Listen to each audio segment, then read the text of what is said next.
नमस्ते सदावत्सले मातृभूमि जय हिंद। दोस्तों एक बहुत ही इंपॉर्टेंट टॉपिक है जो कि भूटान को लेकर आ रहा है और भूटान की जो उग्रता लगातार बढ़ रही है वो भारत के लिए एक बहुत बड़ी परेशानी खड़ी कर सकती है। दोस्तों भूटान के विदेश मंत्री ने हाल ही में एक बड़ा बयान दिया था जिसमें उन्होंने चाइना के द्वारा जो सीमा वार्ता के लिए बातचीत रखी गई है उस पर बात को आगे बढ़ाने का फैसला लिया, जो कि भारत के लिए वाकई में एक चिंता का विषय बन गया है। और दोस्तों भूटान से कुछ ऐसे इनपुट भी सामने आ रहे हैं जो भारत के लिए रणनीतिक चिंता और एक और परत उसकी जोड़ रहे हैं।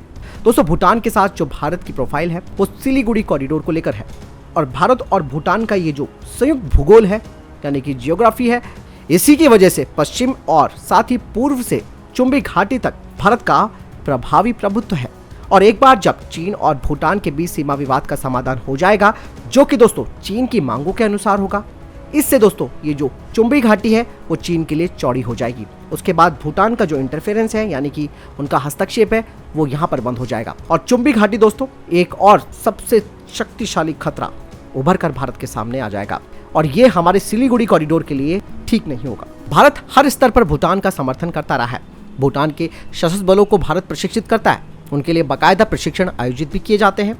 यही नहीं, भारत काफी हद तक उन्हें हथियार से लैस करने में भी महत्वपूर्ण भूमिका निभाता है। इसके अलावा भारत सरकार भूटान को वित्तीय सहायता भी देती है, जो कि भूटानी अर्थव्यवस्था का एक महत्वपूर्ण घटक भी है।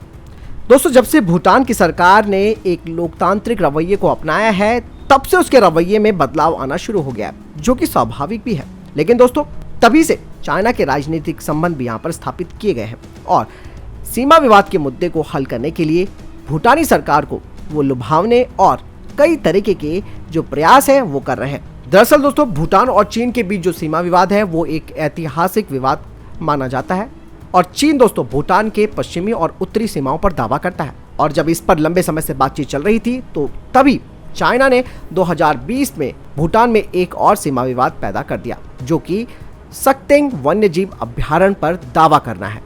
और चाइना ने इससे पहले ये कदम कभी नहीं उठाया था और चीन का दोस्तों ये जो कदम है वो उसकी गहरी योजना का भी संकेत है। चीन ने भारत के खिलाफ भी इसी तरीके के दृष्टिकोण अपनाने की कोशिश की है। पूर्वी लद्दाख में आप सब देख रहे हैं किस तरीके से उसने कई बिंदुओं पर यानी कि कई पॉइंट्स पर अतिक्रमण किया है और यहाँ पर भारत को प्रेशर में डालने की कोशिश कर रहा है। तो वहीं दूसरी तरफ भूटान पर अपने प्रस्ताव को स्वीकार करने के लिए दबाव भी डालना चाहता है, जिसमें कि दोस्तों चाइना साफ तौर पर भूटान को कह रहा है कि वो अपनी पश्चिमी सीमाओं पर जो चीनी दावे वाले क्षेत्र हैं उसको लौटा दे और उसके बदले में भूटान को चाइना अपनी उत्तरी सीमाओं पर बड़ी रियायत देने को तैयार है।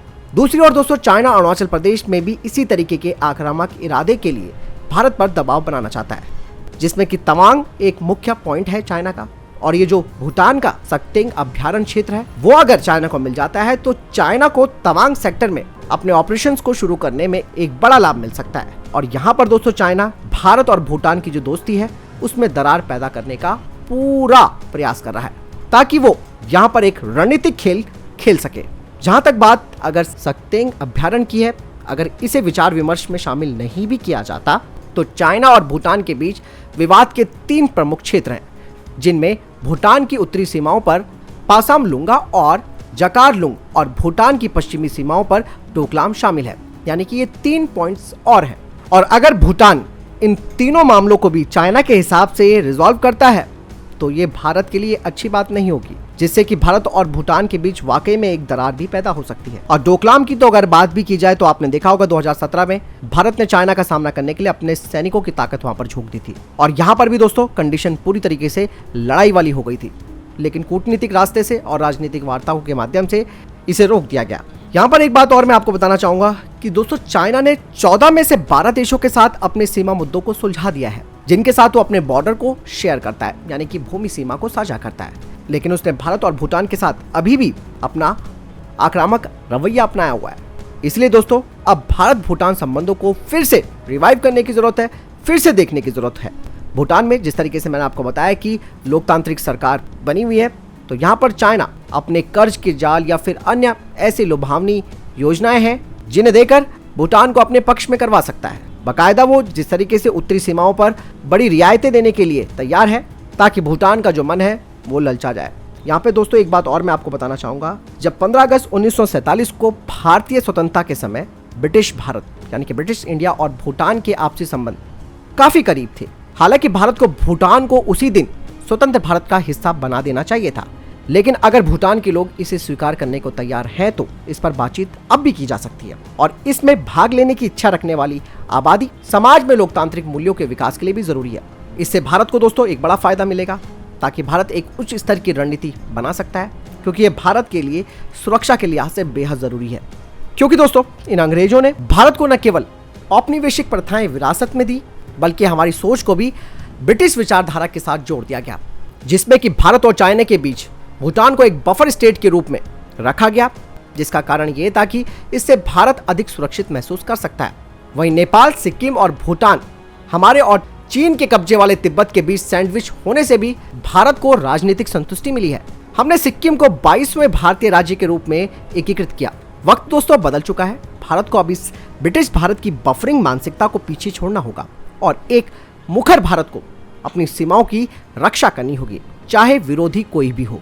भले ही भूटान राजनीतिक रूप से भारत के साथ क्यों ना जुड़ जाए, फिर भी चीन के साथ सीमा यानी कि बॉर्डर को समान रूप से सुरक्षित रखना होगा। दुनिया में जिस तरीके से जियोपॉलिटिकल सिचुएशन तेजी से बदल रही है और भारत का राष्ट्रीय हितों की रक्षा की जिम्मेदारी से हाथ भरा होना चाहिए। हमें अपने पड़ोसियों पर अपना ध्यान नहीं खोना चाहिए, क्योंकि चीन सभी उपलब्ध विकल्पों का इस्तेमाल करके उन्हें लुभावने की रणनीति तैयार कर रहा है। अगर हम यहाँ पर प्रतिक्रियावादी मोड में रहते हैं तो इसका मुकाबला नहीं किया जा सकता और यहाँ पर भारत को एक प्रोएक्टिव ऑप्शन अपनाना होगा, जो कि समय की मांग भी है। चीन का गेम प्लान केवल भूटान तक सीमित नहीं है, बल्कि वो नेपाल, म्यांमार, बांग्लादेश और श्रीलंका में गहरी पैठ बनाने की कोशिश कर रहा है और पाकिस्तान तो लगभग चीन का एक जागीरदार राज्य बन चुका है। भूटान में चाइना पूरी तरीके से अपनी पैठ बनाने की कोशिश में लग चुका है और चाइना भारत के सबसे भरोसेमंद दोस्त भूटान को दूर कर सकता है, इसमें कोई दो राय नहीं है। जिस तरीके से चीन हिमालयी देश के साथ अपने संबंधों को बढ़ा रहा है, उसे देखते हुए भूटान की उभरती हुई जो हठ धर्मिता है, जो कि उनके विदेश मंत्री के द्वारा सामने आई थी, वो भारत के लिए एक बड़ा चिंता का विषय बनना चाहिए। इसके लिए भारत को अपने आंतरिक दोषों पर भी ध्यान देने की आवश्यकता है दोस्तों, चाहे वो धार्मिक, जाति, क्षेत्र या फिर अन्य आधार कुछ भी हो। एक स्वतंत्र दिमाग वाला एकजुट भारत ही भूटान और अन्य जगहों पर उभरती हुई परिस्थितियों से निपटने के लिए अपने भविष्य के लिए सही रास्ता तय कर सकता है। और भारत को फिलहाल तो भूटान की इच्छा के साथ ही आगे चलना चाहिए और अपने सैन्य जुड़ाव को और ज्यादा उन्नत इनके साथ करना होगा। दोस्तों यहाँ पर सबसे जरूरी बात यह है कि भारत को अब आक्रामक रवैया अपनाना होगा, भूटान की बातों को हल्के में नहीं लेना। चाइना जिस तरीके से अतिक्रमण करता है, भारत की ये फितरत नहीं है, लेकिन जब स्थिति इस तरीके से आ जाती है तो भारत लोकतांत्रिक माध्यम से भी भूटान को अपने पक्ष में कर सकता है। इससे ये जो बफर जोन वाली मानसिकता है वो भी दूर होगी और भारत को पूरी प्रतिक्रिया देने का वक्त भी मिल जाएगा। और ये सिलीगुड़ी कॉरिडोर जैसी समस्या जो है, जो कि कमजोर पॉइंट है, उसके लिए भी ये एक बड़ा फायदा हो जाएगा। और साथ ही साथ ऐसा करने से भारत का तवांग सेक्टर पर भी चाइना हिमाकत नहीं कर पाएगा। आपको क्या लगता है इस पूरे सिनेरियो के बारे में? मुझे कमेंट सेक्शन में लिखकर जरूर बताइएगा। मिलता हूं नए वीडियो के साथ। जय हिंद, वंदे मातरम।